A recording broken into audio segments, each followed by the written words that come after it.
This last weekend, the beef between Matt Walsh and Sneako reignited over this guy, Zohran Mamdani. Matt Walsh arguing that Mamdani won because he appealed to tribal interests of foreigners and for no other reason. Sneako, on the other hand, disagrees. Sneako's position is that Mamdani won largely because he refused to sell out to Israel, questioning Matt Walsh's allegiance in the process. And I'm sure that everybody remembers that video that went super viral of Mamdani being henpecked because he was refusing to go to Israel for his first trip as New York City mayor. And just for the record, I completely agree with Sneako. I think it's probably 80% of the reason, with the rest being a combination of his statements on policing and his focus on the affordability aspect. And I am by no means a fan of Mamdani. But this argument between the two influencers spanned over the next 4 days, ultimately culminating into Sneako throwing down a debate challenge, taking aim at the fact that Matt Walsh is owned by Ben Shapiro. Matt Walsh is a fucking pussy. What he's trying to do is get the audience to think that I'm a 70 IQ communist third worldist. If I'm so retarded, Matt Walsh, then ask your dad to debate me. Call up Ben Shapiro and say, please, daddy, can I debate the guy that I'm so angry at? And you know what happened? He probably did. And he said, no, nah. Hung up the phone. Or he's just a fucking pussy and realizes he knows he's on the wrong side of history. He cannot defend his points. So he's going to continue to say that, oh, I'm Haitian and I'm a communist and I'm a terrorist and I'm an Islamist. Nobody believes this fucking bullshit anymore. People are tired of it. Matt Walsh, shut the fuck up or just debate. Stop tweeting at me. You're wasting everyone's time. Just like your boss, Ben Shapiro, is wasting away eating at this country. Shut the fuck up or debate. If I'm retarded, you would be able to debate me. If a retard that I disagreed with said, hey, debate me, I would debate him because it's a retard. It's a 70 IQ retard. Now everybody knows that you're disingenuous. You don't mean what you say. You can debate transgender college students, but when it comes to the retarded communist Haitian, now you're scared. What is a woman? Two genders. That's all you can debate is two genders. Shut up. You're selling out your country. You're trying to say that, I snake Catholicism and Christians. Ben Shapiro laughed in front of you about nuns and about priests being pedophiles, making fun of Catholicism in front of your fucking face. And what did your little goy slave ass do, Matt? Oh, okay. You sat there like a good little goy and did nothing. But I'm the evil guy destroying Christianity. You're selling out your country and your people right now, talking about the left, it's the transgenders. What year do you think it is? You think people are still talking about transgenders? This is the problem. Transgenders run the government. Unpack has 98% of their politicians winning elections. No, Matt, it's your boss. Therefore, it's you. You work for them. You're selling out white people right now. You're talking about the white. You put on your flannel shirt. Matt Walsh every stream puts on his flannel shirt and I just went fishing. I'm an American and I'm doing something for this country. And talks about transgenders and the left. That's who killed Charlie Kirk, a transgender. That's why the white race is declining. That's why there's gay pride flags in all the churches in America, most of them, because of the left. You think that's the reason why? Was it the left who started Epstein's Island, Matt Walsh? Was it the left who owns Donald Trump? Is Trump pushing in the chair for the left? Or for Netanyahu? Is it the left that's bombing Iran after they said no new wars? So just shut the fuck up already. And just like clockwork, Matt Walsh responds with an excuse of why there is no reason to debate Sneako. This is becoming a serious problem. This is now multiple instances all in a row, from Tucker to Nick and now Sneako, that all of these mainstream pundits have no issue smearing or sniping from a distance, but absolutely refuse to directly engage in a debate. All of us can see it. Sneako even had Klaus who agreed on all of the same fronts. So you're a 19-year-old white man. Yep. What do you think of Matt Walsh, and where is the future of this country going? Because the energy is with, guys like you. Yeah, absolutely. So Matt Walsh is clearly just a shill. He's clearly Shabbos goy, whatever you want to say. And I think it's really ridiculous to avoid the debates with the alternative platform streamers. Because they think I'm a media personality, and I have a network. I don't need to debate this kick streamer. Yeah. But this is who Zoomers are watching. Right. They don't understand.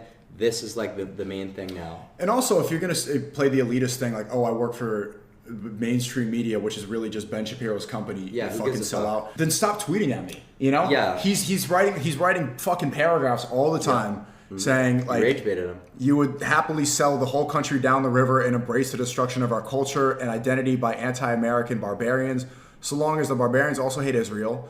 I would say you're an insidious phony, but I think you're too retarded to be as insidious as you seem. Yeah, the and point they sneak in the retard. Like, look, guys, I'm cool. I'm based. using the base word. Yeah. And also, if he's so angry and he thinks I'm stupid, then you should be able to crush me in a debate. Absolutely. That's what I thought. And so I just said, I'll happily debate you then. Tell me the time and place your boss approves of with the shocking dog. That's funny. And it got the ratio. And then I waited 2 days. He didn't respond. And so I said, good boy.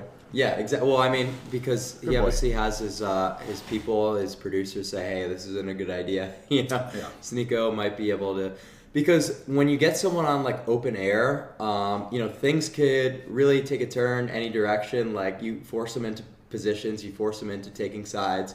Whereas when he's just got this like well scripted TV show with a bunch of like people in black suits behind the camera. See, even the token white guy gets it. And like, what are we doing here? It is so obvious across the board, the mainstream older elements are not on the same page as the youth. So maybe instead of assuming all of their positions, you should like, I don't know, debate them. Enter in Nick Fuentes.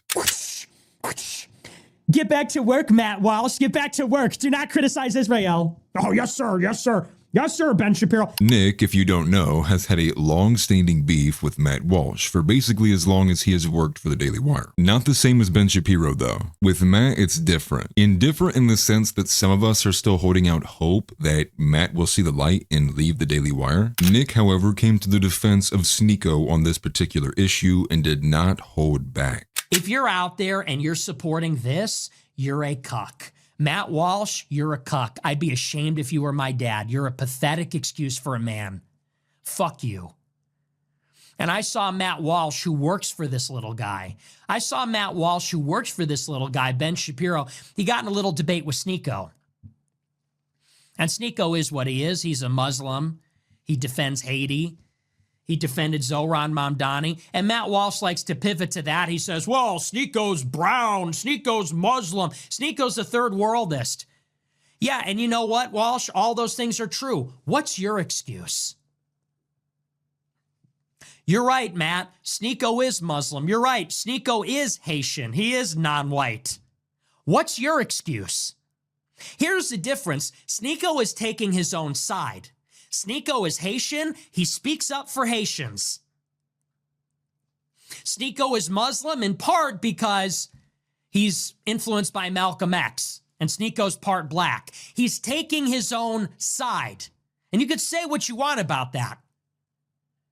But in principle, he's loyal to his people. What's your excuse?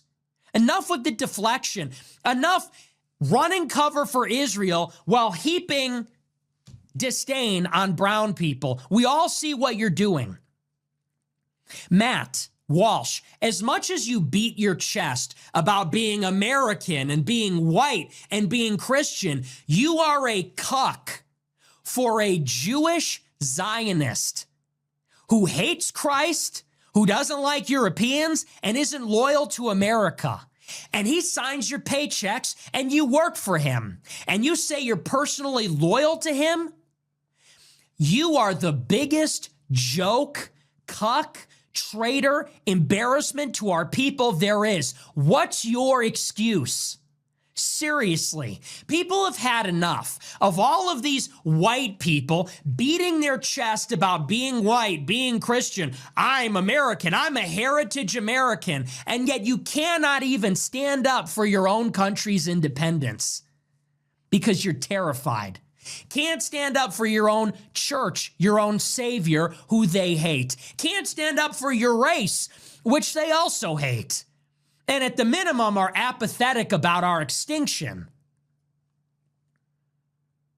And by the way, Matt Walsh said to, I think, Megyn Kelly, he said, well, I'm personally loyal to Shapiro. He said, Shapiro's my friend, and I'm personally loyal to him, and no one's going to make me go against him. You know what Shapiro said to Megyn Kelly a few days later? He said, personal friendships don't get in the way of my morality. If someone's being anti-Semitic, I'll call them out for it. And that's the difference between a bitch and someone who's serious. That's the difference between a slave and a master. That's the difference between a vassal and a feudal lord. That's the difference.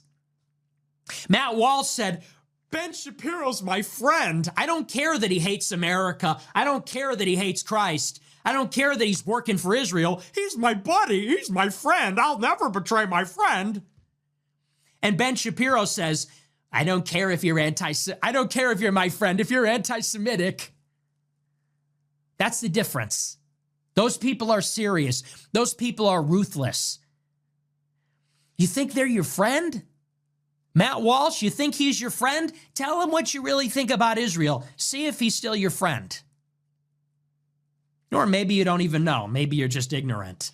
I don't disagree with anything that was stated there, how could you? In truth be told, that clip highlights everybody's biggest problem with Matt, which isn't that he supports Israel, it's that he lends his voice and credibility to a network that does, which in effect does indirectly support their cause. And I really do enjoy the fact that Nick has now used this father-son reference on first Kevin Roberts and now Matt Walsh. If you were my dad, I would be ashamed. And I enjoy it because not only is it accurate, it really does drive home the perspective that a lot of us younger guys hold of the older generations that precede us. Whether it be because the guy gets dog-walked by his wife and his kids, or that he guzzles down beer on Sundays and basically is a Dave Portnoy clone with no care in the world of what's going on around him. Those are the type of men that we and the younger generations are tired of being around, tired of dealing with, and quite frankly, just like tired of hearing from. In some, a lot more than others. But this is where I should be putting Matt Walsh's response.